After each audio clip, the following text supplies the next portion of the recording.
September 2020 ನಾವು ಹಾಕಿರೋ ದುಡ್ಡು 1000 ಇದ್ದಿದ್ದು ಲಕ್ಷ ಆಗುತ್ತೆ, ಲಕ್ಷ ಇದ್ದಿದ್ದು ಕೋಟಿ ಆಗುತ್ತೆ ಅಂತ ಕನಸಿದ್ದಂಥ ಇನ್ವೆಸ್ಟರ್ಸ್ನ ಕಣ್ಣಲ್ಲಿ ಆ ದಿನ ಮಾತ್ರ ಕೈಗೆ ಸಿಕ್ಕಿದ್ದು ಒಂದು ದೊಡ್ಡ ಚೆಂಬು.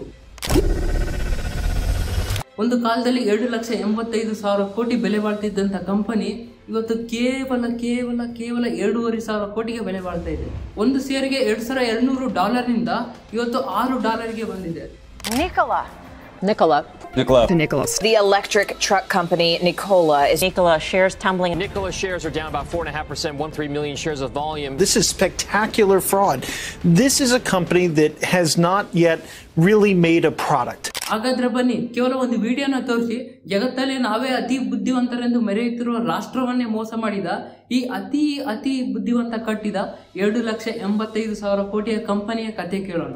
ನೀವೇನಾದ್ರೂ ಸ್ಟಾಕ್ ಮಾರ್ಕೆಟ್ ಅಲ್ಲಿ ಇನ್ವೆಸ್ಟ್ ಮಾಡ್ತಾ ಇದ್ರೆ ಈ ಕಥೆನ ಕೇಳಲೇಬೇಕು. Milton now charged by the Securities and Exchange Commission with defrauding investors. Welcome to Nikola in Phoenix, Arizona. Let's get you guys. The founder of Nikola Motors, Trevor Milton, is front and center with flashy promotions that put him in the crosshairs of prosecutors.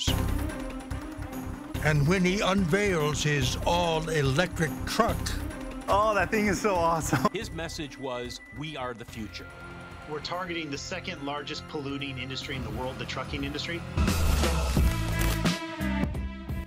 ಈ ಕಂಪನಿಗಿಂತ interesting ಅನ್ಸೋದು ಇದರ founder ಆದಂತ ಟ್ರಿವನ್ Milton. ಇವನು 1982ರಲ್ಲಿ ಅಮೆರಿಕದ ಯೂಟಾ ಅನ್ನೋ ಒಂದು state ಅಲ್ಲಿ ಒಂದು ಬಡ ಕುಟುಂಬದಲ್ಲಿ ಇವನ ಜನನ ಆಗುತ್ತೆ. ಇವನು ಹುಟ್ಟಿ 14 ವರ್ಷಕ್ಕೆ ಇವನ ತಾಯಿ ಕ್ಯಾನ್ಸರ್ಗೆ ತುತ್ತಾಗ್ತಾಳೆ.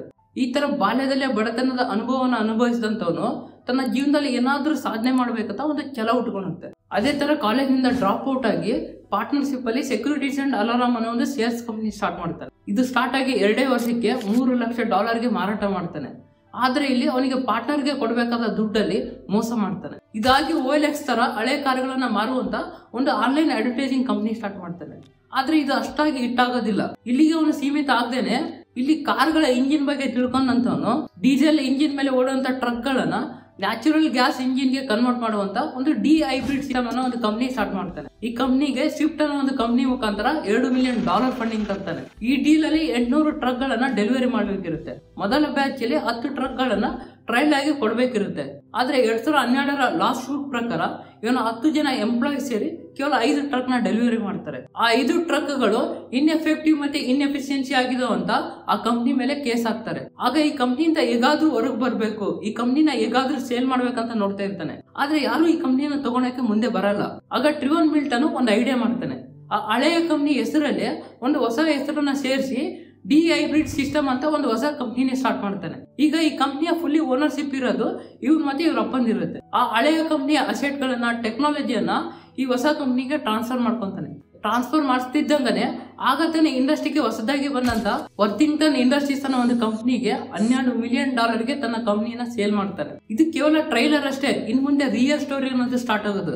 ಅದು 2014 ಇಡೀ ಜಗತ್ತಿನ ಆಟೋಮೊಬೈಲ್ ಇಂಡಸ್ಟ್ರಿ EV ಸೆಕ್ಟರ್ಗೆ ಮೂವ್ ಆಗ್ತಾ ಇರುತ್ತೆ. ದೊಡ್ಡ ಕಂಪ್ನೀಸ್ ಗಳು EV ಮೇಲೆ ಹೆಚ್ಚು ಇನ್ವೆಸ್ಟ್ ಮಾಡ್ತಾ ಇರ್ತವೆ. ಅವಾಗ್ಲೇ ನಿಕೋಲಾ ಅನ್ನೋ ಕಂಪ್ನಿ ಸ್ಟಾರ್ಟ್ ಆಗೋದು. ನೀವೆಲ್ಲೋ ಫಿಮಿಲಿಯರ್ ಇದೆ ಅನ್ಸುತ್ತಲ್ಲ, that's none other than Nikola Tesla.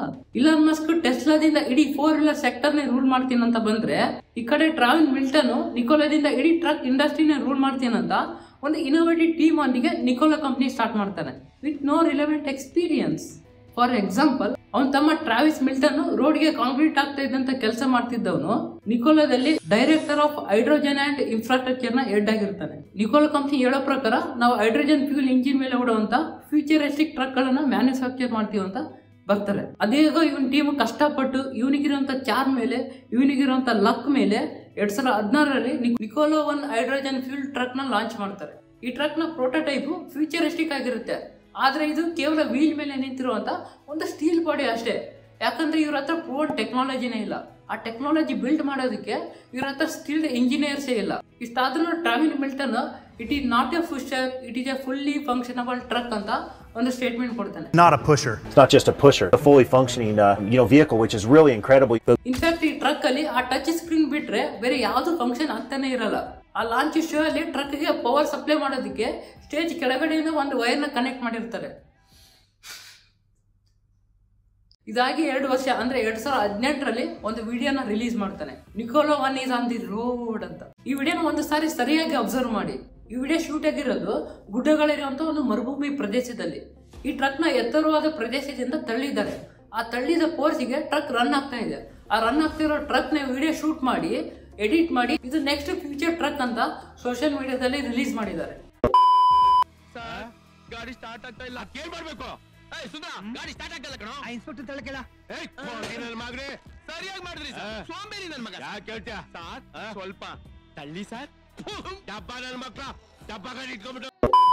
ಇಲ್ಲಿ ಆ ವಿಡಿಯೋ ಶೂಟ್ ಮಾಡಿದವನಿಗೆ ಆಸ್ಕರ್ ಅವಾರ್ಡ್ಗೆ ನಾಮಿನೇಟ್ ಮಾಡಲೇಬೇಕು. What A brilliant idea. ಈ ವಿಡಿಯೋ ಅಮೆರಿಕದ ಟ್ರಕ್ ಇಂಡಸ್ಟ್ರಿಯಲ್ಲೇ ಒಂದು ಹೊಸ ಸಂಚಲನನೇ ಸೃಷ್ಟಿ ಮಾಡುತ್ತೆ.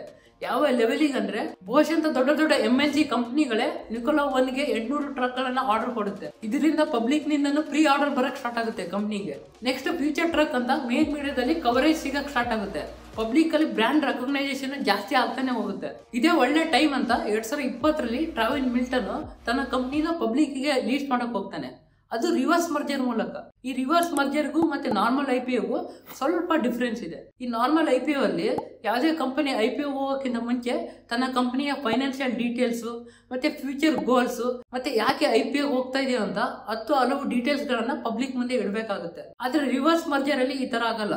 ಈ ರಿವರ್ಸ್ ಮರ್ಜರ್ ಅಲ್ಲಿ ಏನಾಗುತ್ತೆ ಅಂದ್ರೆ ಈಗ ಆಲ್ರೆಡಿ ಪಬ್ಲಿಕ್ ಅಲ್ಲಿ ಲೀಸ್ಟ್ ಆಗಿರುವಂತ ಕಂಪ್ನಿನೇ ಅಕ್ವೈರ್ ಮಾಡೋ ಮೂಲಕ ಪಬ್ಲಿಕ್ ಗೆ ಹೋಗೋದು. ಇದನ್ನ ಯೂಸ್ ಮಾಡ್ಕೊಂಡಂತ ಟ್ರಾವಿನ್ ಮಿಲ್ಟನ್ ವಿಕ್ಟರ್ ಐಕ್ಯೂ ಅನ್ನೋ ಒಂದು ಪಬ್ಲಿಕ್ ಲಿಸ್ಟೆಡ್ ಕಂಪ್ನಿನ ಅಕ್ವೈರ್ ಮಾಡೋ ಮೂಲಕ IPO ಹೋಗ್ತಾನೆ. IPO successful ಇಟ್ಟಾಗುತ್ತೆ.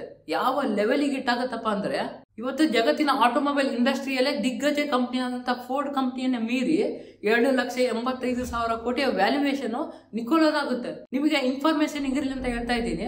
2020ರಲ್ಲಿ ಫೋರ್ಡ್ ನ ವ್ಯಾಲ್ಯೂಯೇಷನ್ $28 ಬಿಲಿಯನ್ ಇತ್ತು.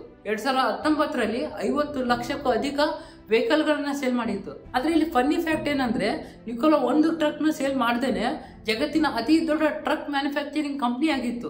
ಅದು ಸೆಪ್ಟೆಂಬರ್ 8, 2020 GMO ನಿಕೋಲಾ ಜೊತೆ ಪಾರ್ಟ್ನರ್ಶಿಪ್ ನ ಅನೌನ್ಸ್ ಮಾಡುತ್ತೆ. ಈ ಡೀಲ್ ಪ್ರಕಾರ GMO ತನ್ನಲ್ಲಿರುವಂತಹ ಹೈಡ್ರೋಜನ್ ಫ್ಯೂಲ್ ಟೆಕ್ನಾಲಜಿ ಮತ್ತೆ ಬ್ಯಾಟರಿ ಟೆಕ್ನಾಲಜಿನ ನಿಕೋಲಾ ಕೊಡ್ಬೇಕು. ಅದಕ್ಕೆ ಇನ್ ರಿಟರ್ನ್ ಆಗಿ GMO ನಿಕೋಲಾದಲ್ಲಿ 11% ನ ಸ್ಟೇಕ್ ತಗೊಂತು. ಇದ್ರ ಜೊತೆ ಬೋರ್ಡ್ ಆಫ್ ಡೈರೆಕ್ಟರ್ ಅಲ್ಲಿ ಒಬ್ಬರನ್ನ ನಾಮಿನೇಟ್ ಮಾಡೋದಕ್ಕೆ ಅವಕಾಶ ಇತ್ತು. ಈ ಡೀಲ್ ಆಗ್ತಾ ಇದ್ದಂಗನೆ ನಿಕೋಲಾದ ಶೇರ್ಗಳು 33% ಜಂಪ್ ಆಗುತ್ತೆ. ಎಲ್ಲವೂ ಸ್ಮೂತ್ ಆಗಿ ರನ್ ಆಗ್ತಾ ಇರುತ್ತೆ. ಆದ್ರೆ 2 ದಿನ ಆದ್ಮೇಲೆ ಸೆಪ್ಟೆಂಬರ್ 10, 2020 ನಿಕೋಲಾದ ಮೇಲೆ ಒಂದು ಬಾಂಬ್ ಬೀಳುತ್ತೆ. Hindenburg research papers. ಇತ್ತೀಚೆಗೆ ನೀವು ಇದನ್ನ ಕೇಳಿರ್ತೀರ. ಯಾಕಂದ್ರೆ ಇಡೀ ಅದಾನಿ ಕಂಪ್ನಿಯ ಬುಡವನ್ನೇ ಅಲಿಗಾಡಿಸಿದಂತ ಅದೇ ಹಿಂಡನ್ಬರ್ಗ್ ನಿಕೋಲಾ ಕಂಪ್ನಿಯ ಮೇಲೆ ರಿಸರ್ಚ್ ಪೇಪರ್ ನ ರಿಲೀಸ್ ಮಾಡುತ್ತೆ. ಎಕ್ಸ್-ಎಂಪ್ಲಾಯ್ಸ್ ಕೊಟ್ಟಂತ ಸ್ಟೇಟ್ಮೆಂಟ್ಗಳು, ಎವಿಡೆನ್ಸ್ಗಳು, ಚಾಟ್ಸ್, ಮೆಸೇಜಸ್, ಇಮೇಲ್ಸ್ ಮತ್ತೆ Travis Milton pin to pin fraud details ಇರುವಂತ ಸುದೀರ್ಘವಾದ 67 ಪುಟಗಳ ಒಂದು ರಿಸರ್ಚ್ ಪೇಪರ್ ನ ಹಿಂಡನ್ಬರ್ಗ್ ರಿಲೀಸ್ ಮಾಡುತ್ತೆ. ಈ ಪೇಪರ್ ರಿಲೀಸ್ ಆಗ್ತಾ ಇದ್ದಂಗನೆ ಟ್ರಾವಿನ್ ಮಿಲ್ಟನ್ ಮೇಲೆ ಕೇಸ್ಗಳು ರಿಜಿಸ್ಟರ್ ಆಗ್ತವೆ. ಫೈನಲಿ 2023ರಲ್ಲಿ ಅಮೆರಿಕದ ಕೋರ್ಟ್ ಫಾಲ್ಸ್ ಸ್ಟೇಟ್ಮೆಂಟ್ ನ ಬೇಸಸ್ ಮೇಲೆ ಟ್ರಾವಿನ್ ಮಿಲ್ಟನ್ ಗೆ 4 ವರ್ಷ ಜೈಲ್ ಶಿಕ್ಷೆ ಆಗುತ್ತೆ. ಅದ್ರ ಜೊತೆ 8 ಕೋಟಿ ರೂಪಾಯಿ ದಂಡ ಆಗ್ತದೆ. ಇದು ಆಗ್ತಿದ್ದಂಗನೆ ಸ್ಟಾಕ್ ಮಾರ್ಕೆಟ್ ಅಲ್ಲಿ ನಿಕೋಲಾದ ಶೇರ್ಗಳು ಕೊಲ್ಯಾಪ್ಸ್ ಆಗ್ತವೆ. ಲಕ್ಷಾಂತರ ಇನ್ವೆಸ್ಟರ್ಸ್ ಗಳು ಕೋಟ್ಯಾಂತರ ರೂಪಾಯಿ ಕಳ್ಕೊಂತಾರೆ. ಈ ತರ ಸ್ಕ್ಯಾಮ್ ಅಲ್ಲಿ ಮೊದಲು ಎಫೆಕ್ಟ್ ಆಗೋದೆ ನಿಮ್ಮಂತ ಸ್ಮಾಲ್ ಇನ್ವೆಸ್ಟರ್ಸ್ ಗಳು. ದೊಡ್ಡ ದೊಡ್ಡ ಇನ್ವೆಸ್ಟರ್ಸ್ ಗಳು ಹೇಗೋ ಪಾರ್ ಆಗ್ತಾರೆ. ಈ ಕೇಸ್ ನ ತಗೊಳ್ಳಿ. GMO ನಿಕೋಲಾ ಜೊತೆ ಪಾರ್ಟ್ನರ್ಶಿಪ್ ಮಾಡ್ಕೊಂಡಿತ್ತು. ಆದ್ರೆ ಇದರಿಂದ ಅವರಿಗೆ $1 ಲಾಸ್ ಆಗಿಲ್ಲ. ಯಾಕಂದ್ರೆ ಅವರು ಡೀಪ್ ಆಗಿ ರಿಸರ್ಚ್ ಮಾಡ್ತಾರೆ. ಆದ್ರೆ ಇವತ್ತಿನ ಸೋಷಿಯಲ್ ಮೀಡಿಯಾದ ಜಗತ್ತಲ್ಲಿ ನಮ್ಮನ್ನ ನಂಬಿಸೋದಕ್ಕೆ ಏನೆಲ್ಲ ಸರ್ಕಸ್ ಗಳನ್ನ ಮಾಡ್ತಾರೆ, ಏನೆಲ್ಲ ಟೆಕ್ನಿಕ್ಸ್ ಗಳನ್ನ ಯೂಸ್ ಮಾಡ್ತಾರೆ. ಇದ್ರ ಜೊತೆ ನಮಗ್ ಬರುವಂತ 90% ಬ್ರೇಕಿಂಗ್ ನ್ಯೂಸ್ ಗಳು ಆಲ್ರೆಡಿ ಓಲ್ಡ್ ಆಗಿರ್ತವೆ. ಇದೇ ನಿಕೋಲಾದ ಕೇಸಲ್ಲಿ ನಿಕೋಲಾ 1 ಅಂತ ಫ್ಯೂಚರಿಸ್ಟಿಕ್ ಟ್ರಕ್ ನ ಮ್ಯಾನುಫ್ಯಾಕ್ಚರ್ ಮಾಡ್ತಾ ಇದೆ. ದೊಡ್ಡ ದೊಡ್ಡ ಕಂಪನಿಗಳು ನಿಕೋಲಾ ಜೊತೆ ಪಾರ್ಟ್ನರ್ಶಿಪ್ ಮಾಡ್ಕೊಂತ ಇವೆ. ಪಬ್ಲಿಕ್ ಅಲ್ಲಿ ಒಳ್ಳೆ ಒಪಿನಿಯನ್ ಸೃಷ್ಟಿಯಾಗಿದೆ. ಇದನ್ನ ಕೇಳಿದಂತ ನಿಮ್ಮಂತ ಇನ್ವೆಸ್ಟರ್ಸ್ ಗಳು ಆರಾಮಾಗಿ ದುಡ್ಡು ಹಾಕ್ತಾರೆ. ಯಾವಾಗ ಕಂಪನಿ ಫ್ರಾಡ್ ಅಂತ ಗೊತ್ತಾಗುತ್ತೋ ಎಲ್ಲರೂ ದುಡ್ಡು ಕಳ್ಕೊಂತಾರೆ. ಇಂಥ ಫ್ರಾಡ್ ಅಲ್ಲಿ ದುಡ್ಡು ಮಾಡೋದು ಮಾತ್ರ ದೊಡ್ಡವರು. ಈ ಟ್ರಾವಿನ್ ಮಿಲ್ಟನ್ ತಗೊಳ್ಳಿ. ಕಂಪನಿಗೆ ಬಂದಂತ ಇನ್ವೆಸ್ಟ್ಮೆಂಟ್ ಅಲ್ಲಿ ತನ್ನ ಪರ್ಸನಲ್ ಲೈಫ್ ಗೆ ಯೂಸ್ ಮಾಡ್ಕೊಂತಾನೆ. 2,000ಕ್ಕೂ ಅಧಿಕ ಎಕರೆ ಇರುವಂತ $32 ಮಿಲಿಯನ್ ಅಲ್ಲಿ ಒಂದು ಪ್ರಾಪರ್ಟಿನ ಖರೀದಿ ಮಾಡ್ತಾನೆ. ಇದು ಆ ಸ್ಟೇಟ್ ಅಲ್ಲೇ ರಿಯಲ್ ಎಸ್ಟೇಟ್ ನ ಅತಿ ದೊಡ್ಡ ಡೀಲ್ ಆಗಿರುತ್ತೆ. ಇಲ್ಲಿ ಟ್ರಾವಿನ್ ಮಿಲ್ಟನ್ ತನಗಿರುವಂತ ಟ್ಯಾಲೆಂಟ್ ನಿಂದ ಒಂದು ದೊಡ್ಡ $1 ಬಿಲಿಯನ್ ಕಂಪನಿನೇ ಸೃಷ್ಟಿ ಮಾಡಬಹುದಿತ್ತು. ಅವನು ಹೇಳಿದಂತ ಸುಳ್ಳನ್ನೇ ನಿಜ ಮಾಡಬಹುದಿತ್ತು. ಆದ್ರೆ ಅವನು ಹೊರಟಂತ ದಾರಿ ಮಾತ್ರ ಮರುಭೂಮಿಯಲ್ಲಿ ಒಂದು ಮನೆ ಕಟ್ಟದಾಗಿತ್ತು. ಒಂದು ಸುಳ್ಳಿನ ಕಂಪನಿನೇ ಸ್ಟಾರ್ಟ್ ಮಾಡ್ತಾನೆ. ಇದರಿಂದ ಕೇವಲ ಅವನಿಗೆ ಮಾತ್ರ ಎಫೆಕ್ಟ್ ಆಗಿಲ್ಲ, ಲಕ್ಷಾಂತರ ಇನ್ವೆಸ್ಟರ್ಸ್ಗೆ ಎಫೆಕ್ಟ್ ಆಯಿತು. ಅದಕ್ಕೆ ನೀವು ಯಾವುದೇ ಕಂಪ್ನಿಗೆ ಇನ್ವೆಸ್ಟ್ ಮಾಡೋಕ್ಕಿಂತ ಮುಂಚೆ ಆ ಕಂಪ್ನಿಯ ಬಗ್ಗೆ ಡೀಪ್ ಆಗಿ ರಿಸರ್ಚ್ ಮಾಡಿ. ಆ ಕಂಪ್ನಿಯ ಮೇಲೆ ನಿಮಗೆ ಕಾನ್ಫಿಡೆನ್ಸ್ ಬಂದ ಮೇಲೆನೆ ಆ ಕಂಪ್ನಿಯ ಮೇಲೆ ಇನ್ವೆಸ್ಟ್ ಮಾಡೋಕ್ಕೆ ಸ್ಟಾರ್ಟ್ ಮಾಡಿ ಅಂತ ಹೇಳ್ತಾ ಈ ವಿಡಿಯೋನ ಇಲ್ಲಿಗೆ ಮುಗಿಸ್ತಾ ಇದ್ದೀನಿ. ಈ ವಿಡಿಯೋ ನಿಮಗೆ ಏನಾದರೂ ಇಷ್ಟ ಆದರೆ ಲೈಕ್ ಮಾಡಿ. ಕನ್ನಡದಲ್ಲಿ ಈ ಥರ ಹೆಚ್ಚಿನ ಕಂಟೆಂಟ್ ಬೇಕಂದರೆ ನಮ್ಮ ಚಾನಲ್ನ ಸಬ್ಸ್ಕ್ರೈಬ್ ಮಾಡೋ ಮೂಲಕ ನಮಗೆ ಸಪೋರ್ಟ್ ಮಾಡಿ ಅಂತ ಹೇಳ್ತಾ ಮುಂದಿನ ವಿಡಿಯೋದಲ್ಲಿ ಸಿಗೋಣ. ಧನ್ಯವಾದಗಳು.